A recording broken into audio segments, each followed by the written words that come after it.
will hear a number of different recordings, and you will have to answer questions on what you hear. There will be time for you to read the instructions and questions, and you will have a chance to check your work. All the recordings will be played once only. The test is in 4 sections. At the end of the test, you will be given 10 minutes to transfer your answers to an answer sheet. Now turn to Section 1. Section 1. You will hear a student talking to the student accommodation officer at a college. First, you have some time to look at questions 1 to 5.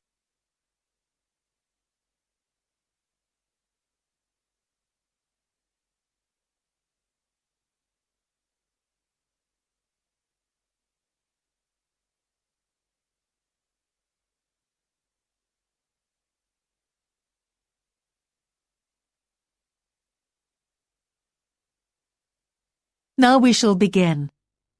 You should answer the questions as you listen, because you will not hear the recording a second time. Listen carefully and answer questions 1 to 5. Good morning. Can I help you? Yes, I've just been accepted on a course at the university, and I'd like to try and arrange accommodation in a hall of residence. Yes, certainly. Please sit down. What I'll do is fill in a form with you to find out a little more about your preferences and so forth. Thank you. So, first of all, can I take your name? It's Anu Bhatt. Could you spell your name, please? Yes, ANUBHATT. Thanks. And could I ask your date of birth? The 31st of March, 1972. Thank you. And where are you from? India. Oh, right. And, what will you be studying? I'm doing a course in nursing. Right, thank you.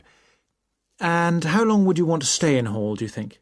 Well, it'll take 3 years, but I'd only like to stay in hall for 2. I'd like to think about living outside for the 3rd year. Fine. And what did you have in mind for catering? Do you want to cook for yourself, or have all your meals provided? That's full board. Is there something in between? Yes, you can just have evening meal provided, which is half board. That's what I'd prefer. Yes, a lot of students opt for that. Now, with that in mind, do you have any special diet, anything we should know about? Yes, I don't take red meat. No red meat. Before you hear the rest of the conversation, you have some time to look at questions 6 to 10.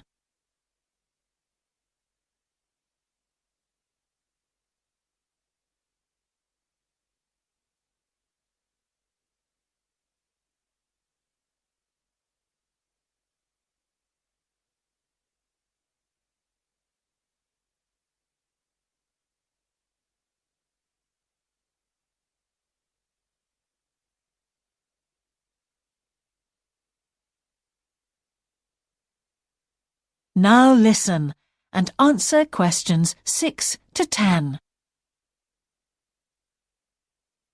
Now, thinking about the room itself, we have a number of options. You can have a single study bedroom, or you can have a shared one. These are both what we call simple rooms.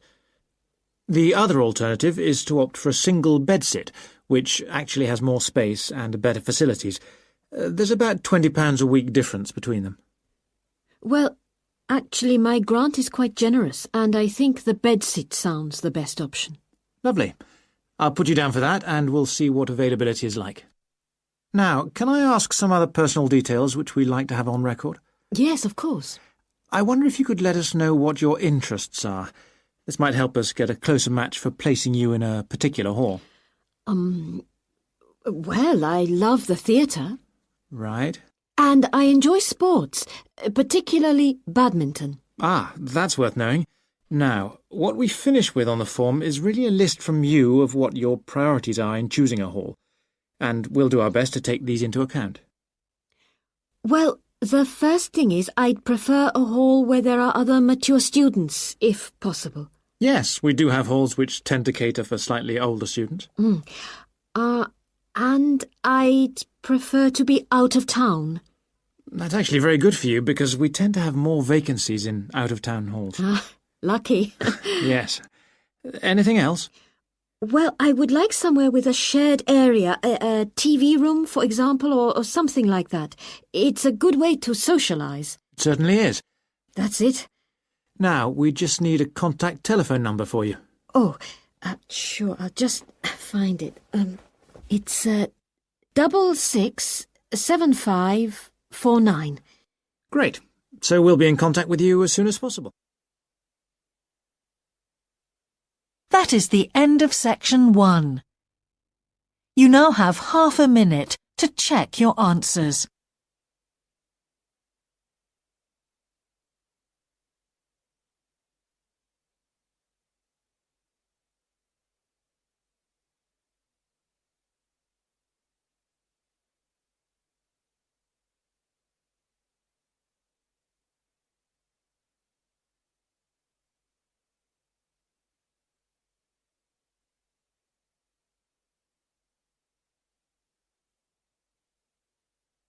Now turn to section 2.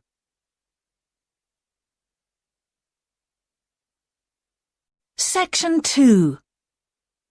You will hear a man giving a talk to new members of a wildlife club in the south of England. First, you have some time to look at questions 11 to 13.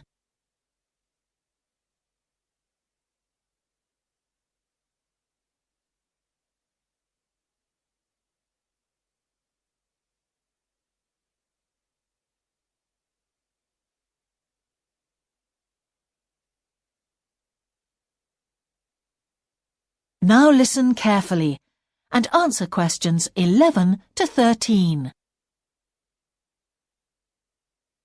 Hello, I'm delighted to welcome you to our wildlife club and very pleased that you're interested in the countryside and the plants and creatures of this area.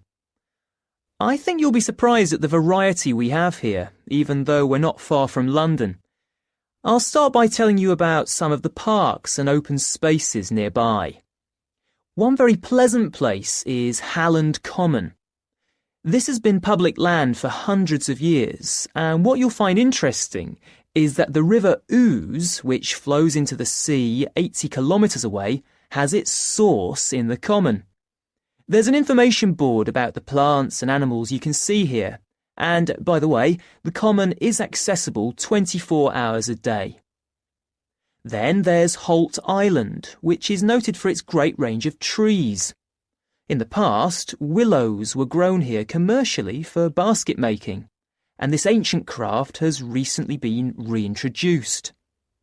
The island is only open to the public from Friday to Sunday because it's quite small, and if there were people around every day, much of the wildlife would keep away.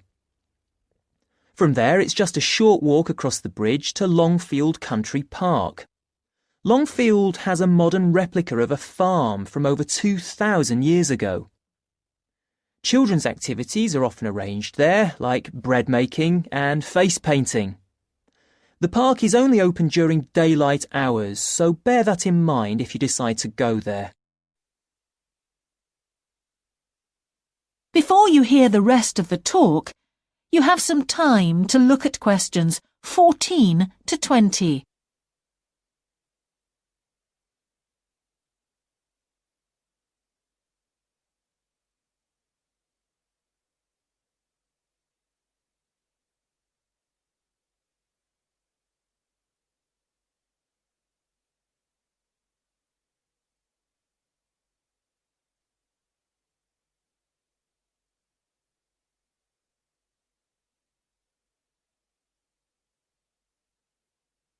Now listen and answer questions 14 to 20. Longfield Park has a programme of activities throughout the year, and to give you a sample, this is what's happening in the next few days. On Monday, you can learn about herbs and how they've been used over the centuries. You'll start with a tour of our herb garden, practice the technique of using them as colour dyes for cloth, and listen to an illustrated talk about their use in cooking and medicine. Then on Wednesday, you can join local experts to discover the variety of insects and birds that appear in the evening. We keep to a small number of people in the group, so if you want to go, you'll need to phone the park ranger a few days ahead. There's a small charge which you should pay when you turn up. I'm sure you're all keen to help with the practical task of looking after the park, so on Saturday you can join a working party. You'll have a choice of all sorts of activities, from planting hedges to picking up litter, so you'll be able to change from one to another when you feel like it. The rangers will be hard at work all day, but do come and join in, even for just a short while. One thing, though, is to make sure you're wearing something that you don't mind getting dirty or torn. And finally, I'd like to tell you about our new wildlife area, Hinchingbrook Park, which will be opened to the public next month. This slide doesn't really indicate how big it is, but anyway, you can see the 2 gates into the park and the main paths. As you can see, there's a lake in the northwest of the park, with a bird hide to the west of it at the end of a path, so it'll be a nice, quiet place for watching the birds on the lake. Fairly close to where refreshments are available, there's a dog walking area in the southern part of the park, leading off from the path. And if you just want to sit and relax, you can go to the flower garden. That's the circular area on the map, surrounded by paths. And finally, there's a wooded area in the western section of the park, between 2 paths. OK, that's enough from me, so let's get on and have a look. That is the end of section 2. You now have half a minute to check your answers.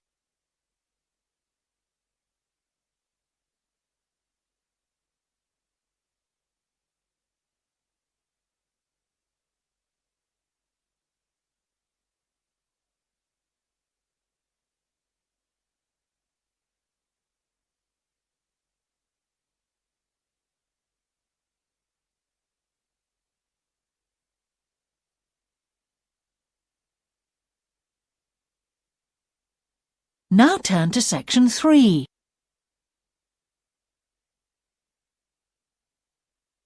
Section 3. You will hear the Director of Studies in an English Language Centre and a student representative talking about their Self-Access Centre. First, you have some time to look at questions 21 to 24.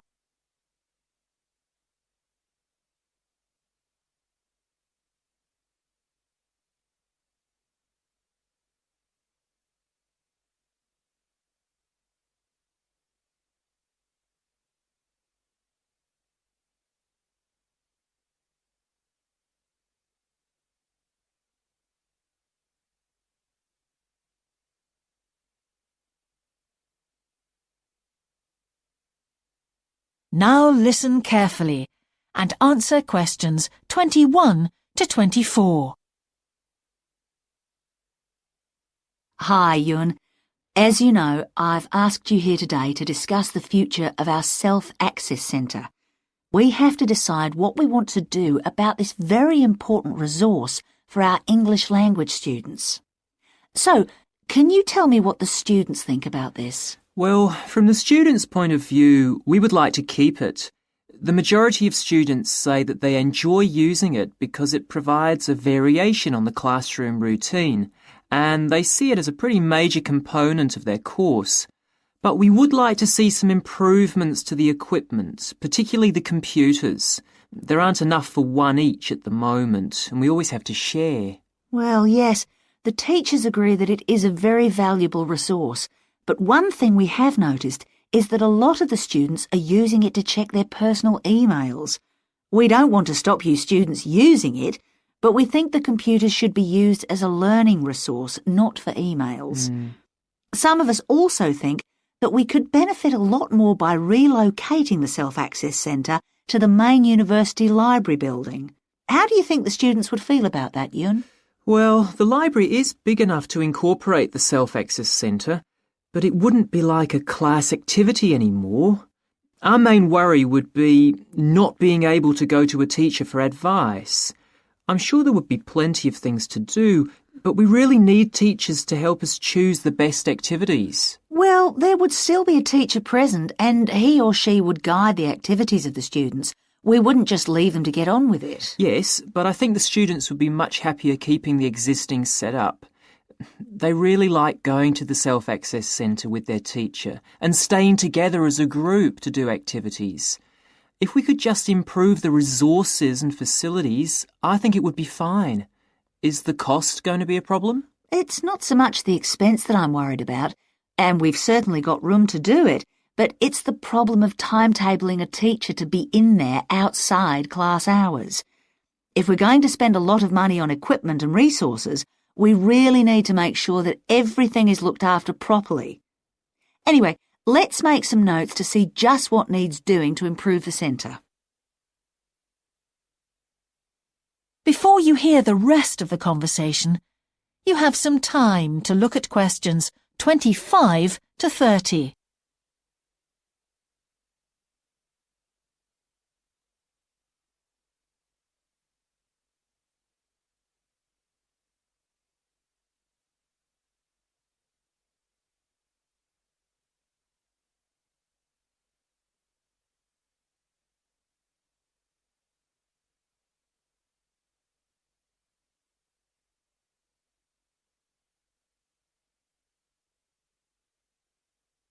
Now listen and answer questions 25 to 30. Now, what about the computers? I think it might be a good idea to install some new models. They would take up a lot less room, and so that would increase the workspace for textbooks and so on. That would be great. It is a bit cramped in there at times. What about other resources?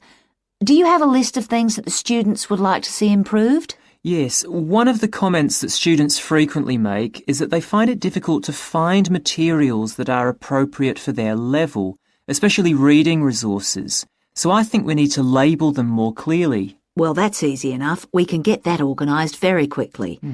In fact, I think we should review all of the study resources as some of them are looking a bit out of date. Definitely. The CD section especially needs to be more current. I think we should get some of the ones that go with our latest course books and also make multiple copies. Good. Now, I was also thinking about some different materials that we haven't got in there at all. What do you think of the idea of introducing some workbooks? If we break them up into separate pages and laminate them, they'd be a great resource. The students could study the main course book in class and then do follow-up practice in the self-access centre. That sounds good. OK, now finally we need to think about how the room is used. I'll have to talk to the teachers and make sure we can all reach some agreement on a timetable to supervise the centre after class. But we also need to think about security too, especially if we're going to invest in some new equipment. What about putting in an alarm? Good idea. The other thing I'd like to do is talk to our technicians and see whether we could somehow limit the access to email. I really don't want to see that resource misused. What about if we agree to only use it before and after class? Yes, that would be fine. OK, anyway, that's great for now. We'll discuss it further when we've managed to sort. That is the end of section 3. You now have half a minute to check your answers.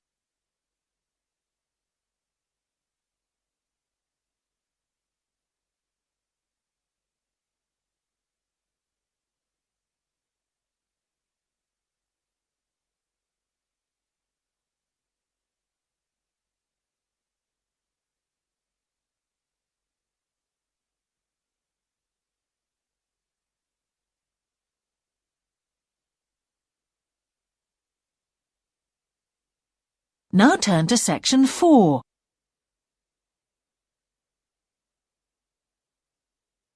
Section 4. You will hear the beginning of a lecture about business cultures. First, you have some time to look at questions 31 to 40.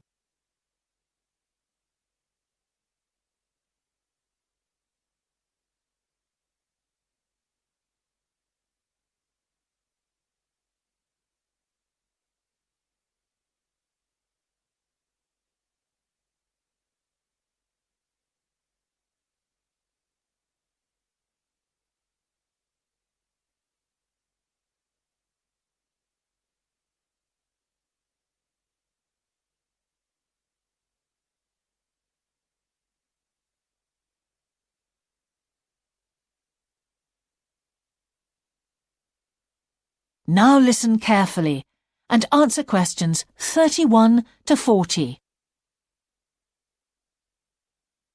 Good morning, everyone.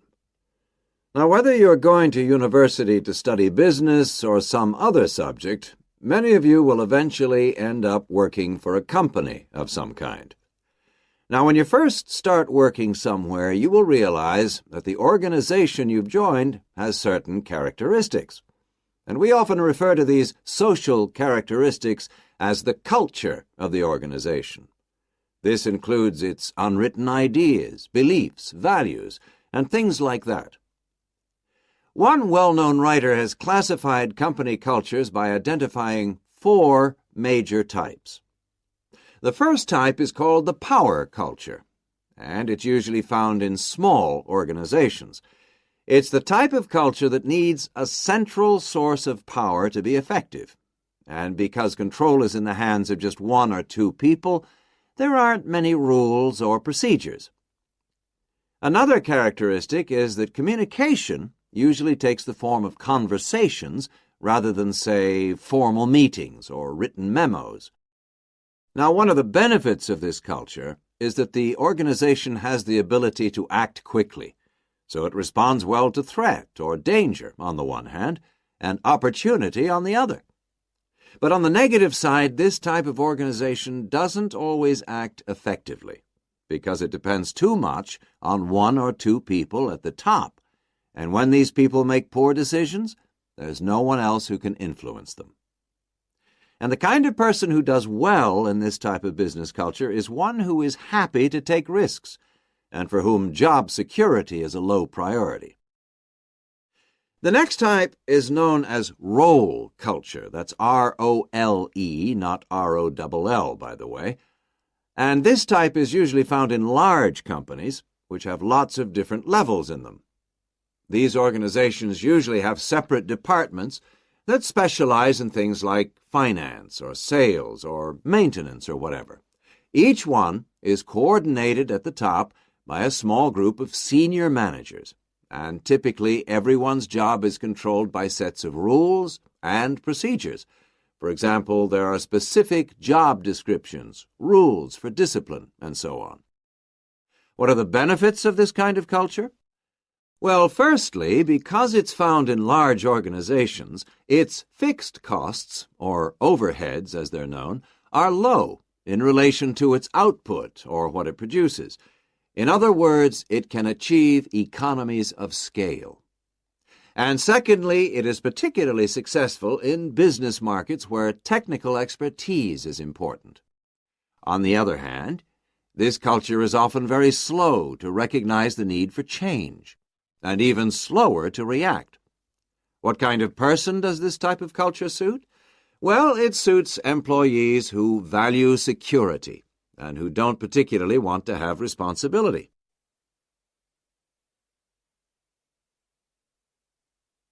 Moving on now to task cultures. This type is found in organizations that are project-oriented.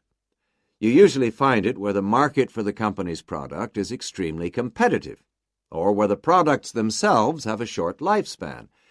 Usually, top management delegates the projects, the people, and other resources, and once these have been allocated, little day-to-day control is exercised from the top, because this would seem like breaking the rules.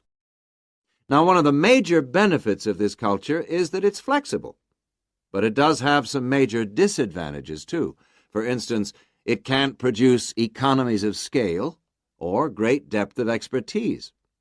People who like working in groups or teams prefer this type of culture. And finally, the fourth category is called the person culture. This type is quite unusual. That is the end of section 4. You now have half a minute to check your answers.